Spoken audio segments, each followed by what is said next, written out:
Hey everybody, it's Mitchell coming to you through my channel, The Added Voice. This video right here is going to be about college football playoffs coming up, the semifinals, Fiesta Bowl, coming up on December 28th.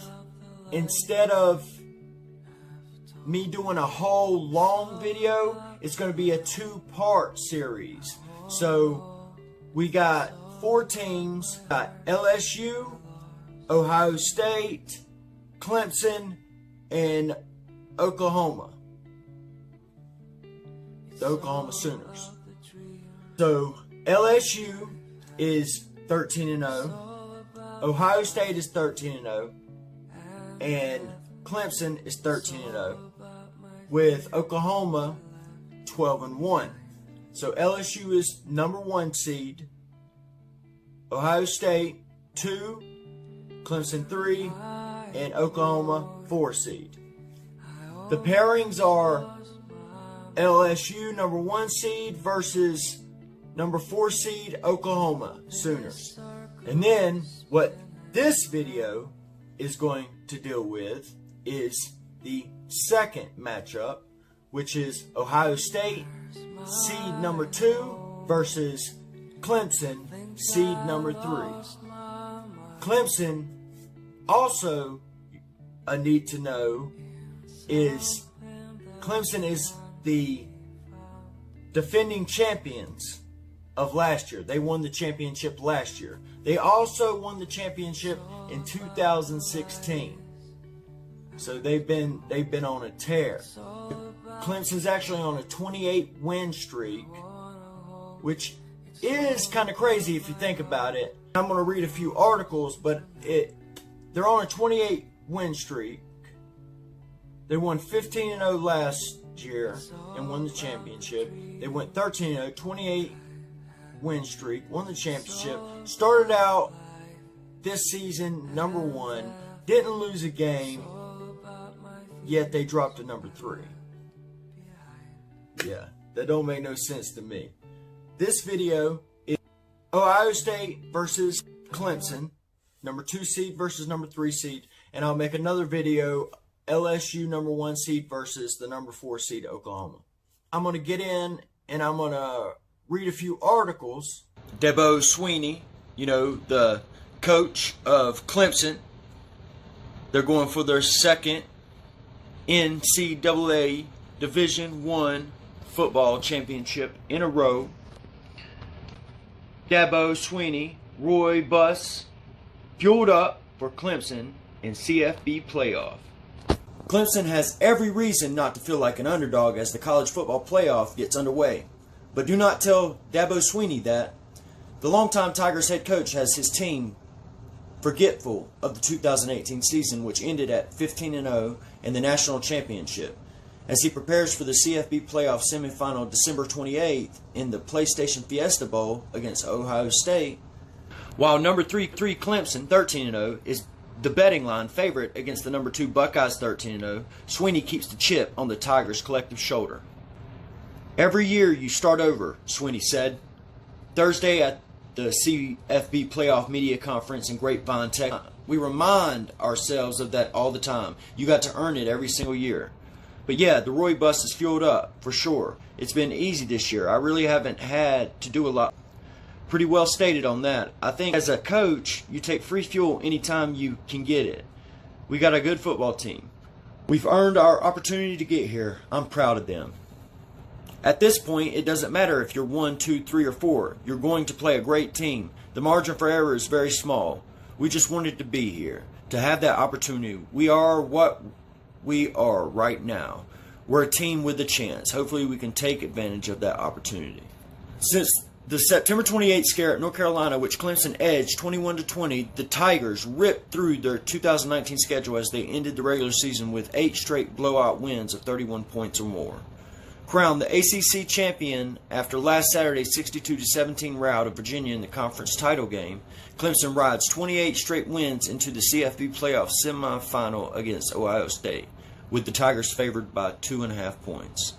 Sweeney's Roy Bus Act, a motivational tactic that he has used to describe the rest of y'all mindset this team had previously, when doubted against the likes of Alabama through the years, revved back earlier in the season.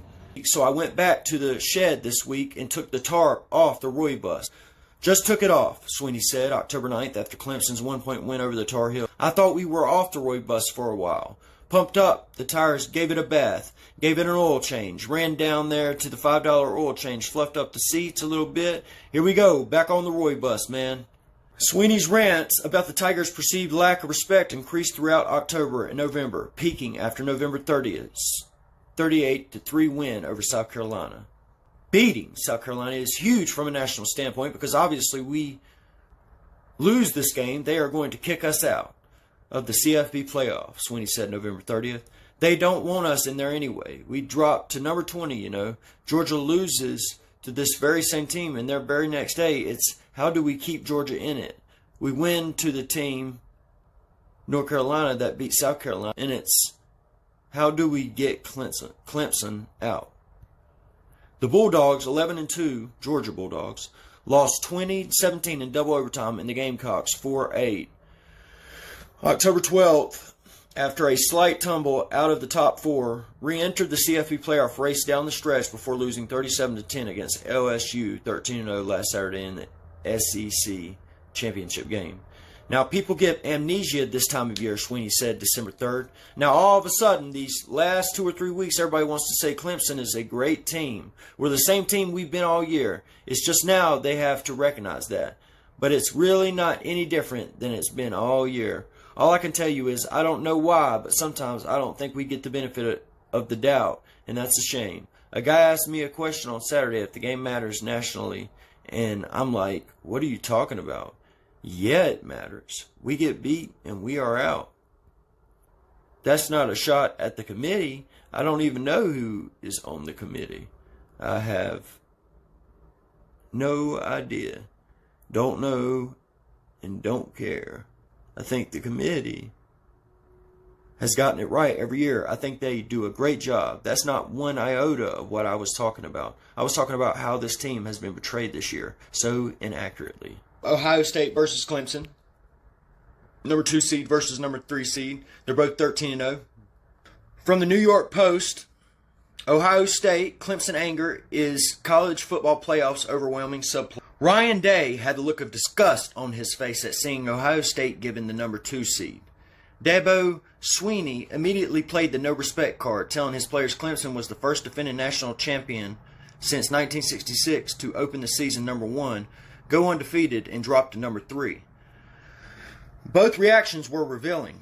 Neither coach, and rest assured their players will feel the same way as this narrative gets hammered into their heads, believes his team is getting the proper respect by having to play the other. In other years, each program may have wound up as the number 1 seed, and they both feel slighted by where they find themselves. Ohio State given the 2nd seed and Clemson the 3rd.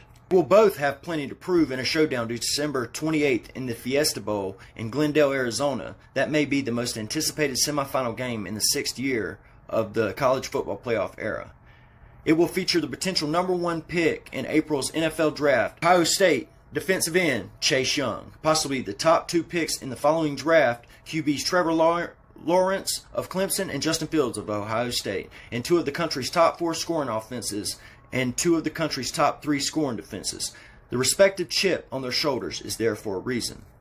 Ohio State entered the weekend number 1, beat 8th-ranked Wisconsin by 13 points and fell a spot. The result of LSU's 37-10 destruction of number 5 Georgia and slightly better resume, the Buckeyes played 5 teams ranked in the top 21 by the committee and defeated them all by double figures. They have the country's number 1 scoring offense and number 3 scoring defense. The most dominant defensive player in the country in 16.5 sacks, Young, and went undefeated in the rugged Big Ten East, only to be bypassed by LSU and immediately installed as a 2-point underdog against Clemson. Do I feel like we should have been the 1 seed? Yeah, Day told reporters on Sunday before commending LSU on a great season. After Saturday's Big Ten title victory, Day had been more empathetic. If there's a better team out there, I'd like to see them, he had said. Instead, the Buckeyes draw Clemson, which won its second national title in 3 years last January, outscored its opponent by a ridiculous 467 points, and was slighted with the third seed. Told its dominance didn't matter because of the woeful state of the ACC. The Tigers' resume has been ripped apart. Their 35.9 margin of victory deemed insignificant. There have been questions about Lawrence, who threw 5 interceptions in his first 3 games before rounding into form the past 2 months, tossing 20 touchdowns without a pick over his past 6 games. Sweeney has already planted motivation seeds with his team, creating a narrative that Clemson was unwanted in the playoff, saying recently Georgia was given the benefit of the doubt after losing to South Carolina, but Clemson destroyed that same team and was still criticized for not having beaten anyone. On ESPN, shortly after the pairings were released, he was asked, how can he play the disrespect card with 28 straight wins? You made it easy for me, he said. It should be easy for Day to motivate Ohio State, who went from the number 1 seed to an underdog in the semis. Both teams will arrive in Arizona in a few weeks trying to convince themselves they've been disrespected. It will be the overwhelming subplot in this showdown. Undefeated powerhouse programs that have taken a back seat to LSU and can only get their shot at LSU by knocking off the other. Here's where Ohio State can cause issues for Clemson in the Fiesta Bowl. While Vegas odds have Clemson as the favorite over a higher seeded and higher ranked Ohio State squad, it may just play to the advantage of the Buckeyes to play the underdog role in a game where virtually everyone is picking the Tigers. It's interesting how the narrative has changed from just one half of football, even though everyone was on the OSU train during the regular season as the most complete and dominant team. Now it must embrace the role of being slighted and find those advantages to pull one off against the defending national champions. But here's the deal. This will be a game in which the talent is equal. That means winning will come down to execution of advantages you have over other teams. And for Ohio State, the one thing that could cause issues for the Clemson attack is its ability to get to the quarterback. It's clear that both teams have electric offenses and stout defenses. But with what we've seen, there's a good chance we see some decent scoring in the desert night. So a play here and a game-changing play there could mean the difference between moving on to New Orleans versus turning the page through the early signing period in recruiting. If you're looking for the one area that can change the game, it's on the defensive line for the Buckeyes. Ohio State is leading the country in sacks with an impressive 51 sacks in 13 games. While everyone knows that Chase Young has racked up a plethora of awards and leads the country in sacks with a total of 16.5, you can bet Clemson will look to limit him by double and triple teaming him. That's okay. His dominance should allow for the emergence of other players up front. That's where Zach Harrison, B.B. Landards, Davon Hamilton, Jajon Cornell, and Gang come in.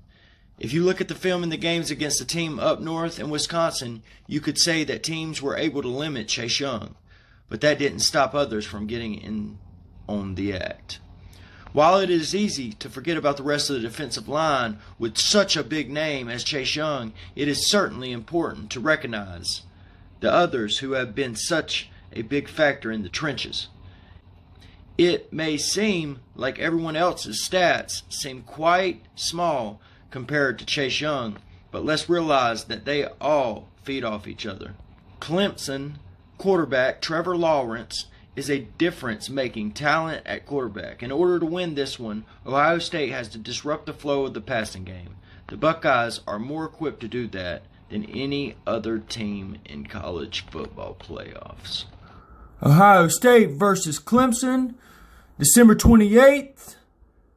Who will move on to the championship game? Like, share, comment, and subscribe.